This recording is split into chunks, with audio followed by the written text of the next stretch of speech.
Raw Hogan for the Boxing Voice. I'm delighted to be here with Siesta. How are you, Al? I'm very well, man. Thank you.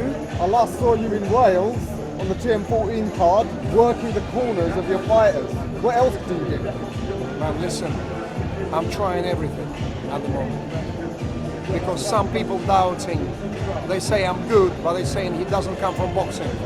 So I just have to come from boxing. Well, anyone who doubts that, they don't know what they're talking about. Exactly. You're here with Richard. React. Yeah, React Pod. Dangerous fight for him. It is a dangerous fight for him. And it's a definitive moment, really. Because Dion Jum have been chasing him for a while. And I think the circumstances, like God's power, somehow created this fight out of thin air. If you think about this, the 5-year Turkey pulled out with medical condition, and then Mikel Laval, and the guys are on the same card, and Turkey was a southpaw, so his Juma is a southpaw, so it's been matched in heaven, which is very dangerous. And I don't know who that match was made for Richard or for Dion, and we'll see it on Saturday. Yeah, and you know, nowadays fighters all seem so polite, but there seems some genuine need all there. Is there some history? Yeah, I think there's history. I'm not sure. I'm not aware what's going on, but I know it was some sort of resentment towards each other. But we'll see. We'll see everything on Saturday. It doesn't matter what they talk. I want to see the action. Yeah. It's fair to say that whoever wins this, they've earned a world title shot. Yeah, I mean, Richard earned the world title shot already. So Dion had a lucky break for having this opportunity, and I admire. And if he's a real dog, he will use that chance. I'm telling you. That's why Richard needs to be at his best, absolutely best himself. And presuming he wins, obviously, now that Canelo's gone a different route, but now he doesn't look like he's taking that Maccabi route. Yeah, that never was on the cards. It was just like falafel. Just talk? Yeah, just talk, yeah. Okay, is that the man you want Richard to close in on? No, I think Richard needs to fight superior cruiserweights, like all elite cruiserweights first, hopefully unify the division and then move on. That's all normal. Is it Maccabi the guy that you want to close in on? Maccabi, Arsene Goulamirian, Lawrence Akoli, everyone. I mean, imagine Richard fighting Canelo. Come on, it's just madness. Oh no, it's never going to happen. I agree. I was talking about Maccabi more than anything. Although he's with Don King, so I don't know what your experiences with him are. Don King is like walking mummy now, isn't it? So, I mean, I'm not sure. I mean, but he's still ticking. I mean, but I don't know. We'll see. Macabra's not with Don King, actually. He's got a couple more people involved. Oh, okay. So that could get quite messy. Always messy. Don King itself is already messy. Don't forgive me. Just want to ask you something about, obviously, the situation between Russia and Ukraine. Don't want to go into the politics of it, but from a sporting point of view, do you understand the whole thing around banning Russian people? Banning Russian fighters? I condemn that, so don't ask me anything because I will not be objective. It's ridiculous. I mean, it's not far from what Jewish people went through, black people went through, Asian people went through, I tell you more, gay people went through. Guys, don't fuck around with things like that. It could really backfire.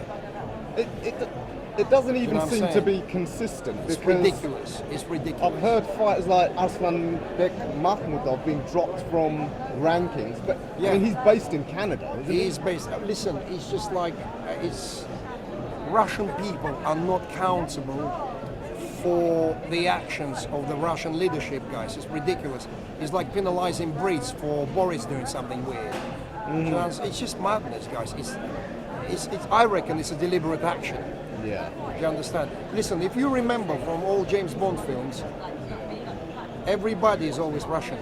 It's always like that, you know what I mean? So it's just imagery, which is, there's an agenda definitely with Russian people. Listen, but I don't give a shit, I tell you. I'm Russian with a British passport. What are you going to do? Fuck all. Do you know, I mean, we know the Bivol-Canelo fight's going ahead. I've heard rumours, maybe, I mean, you're the man, you know, would Beterbiev's fight with Joe Smith be at risk? I'm not sure, I'm not sure. I think it will be resolved. I mean, the war is ridiculous, really, but I'm sure there are, listen, there's no reason to justify a war, but we don't know what's going on. We don't know. I mean, let me tell you that Putin is not stupid. Do you understand what I'm saying? Nobody wants war. Everyone got children. Yeah. So, I don't know what's going on. We'll see. History will show. Yeah, absolutely. Yeah, well, let's hope it's resolved as soon as possible. No more Exactly. life. Exactly. I mean, has it affected your own work at all? It's affected a lot because I've got lots of Russian fighters. I mean, I had Russian television contract. I've got lots of Russian fighters wants to fight. So we're ducking and diving, we're changing licenses, we're doing all sorts of stuff.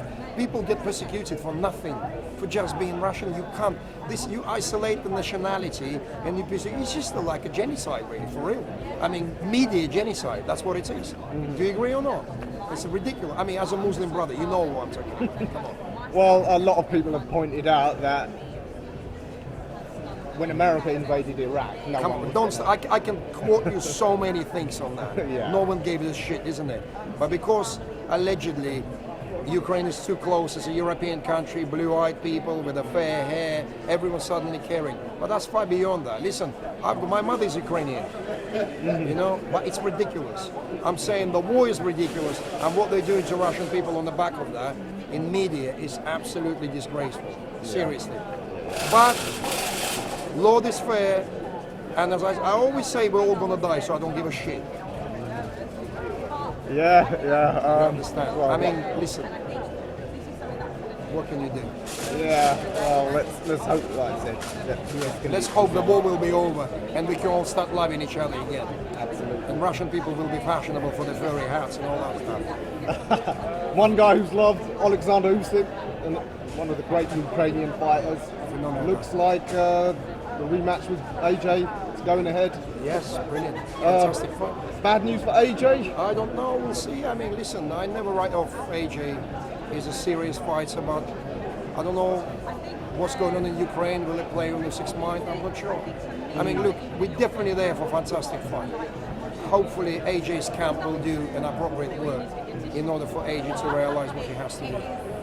Second time around. I put this question to quite a few people, but I've always thought such a skilled operator like Usyk, is one training camp enough to adjust? No, it's not enough. to learn 10 training camps is not enough to adjust. You just have to perform a miracle, that's all. This is not about the time he spends. It's just literally, he needs to just come out and do something outstanding. AJ, this is your time. You can turn it around and just prove how incredible you are. I've asked Eddie Hearn about it, and I mean, I gave him the example of Lennox Lewis. When Lewis joined Emmanuel Stewart, he needed about half a dozen fights to get fully polished. And Lewis actually had a much better amateur pedigree than AJ. AJ started boxing at 18. Still Lewis won the started at Olympics. 12. Yeah. But how many amateur fights did Usyk have to master his skill compared to AJ? But Usyk is just one-off, you see, so beating one-off, you're becoming one-off yourself. So that all for AJ. There's loads to lose for Usyk, and there's nothing to lose for AJ because no one takes him seriously in a Usyk fight, and he goes there as an underdog. So AJ, no pressure. Just perform. Just show what you can, that's all. Find something. In your opinion, is Usyk the best heavyweight in the world? One of the best, top 3 heavyweights in the world. Tyson Fury is always there. I don't know who is the third one. It's Fury and Usyk. Okay. How do you think a fight between them two would go? Very interesting. I can't call a winner because it's really hard to do. Those who think like it's an easy job for Tyson Fury, give up, do something else. Wow, intriguing stuff. All right, Al, I know you're really busy, so I'll keep it short for there. Anything you want to add? Guys, I love you. Just watch, keep supporting boxing, love your families, love life. Something's happening in the world which is completely fucked up. We all can feel it.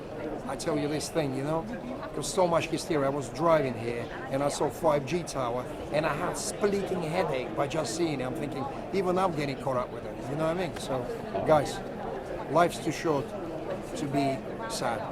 Let's move on. Yeah. We all love you, Al.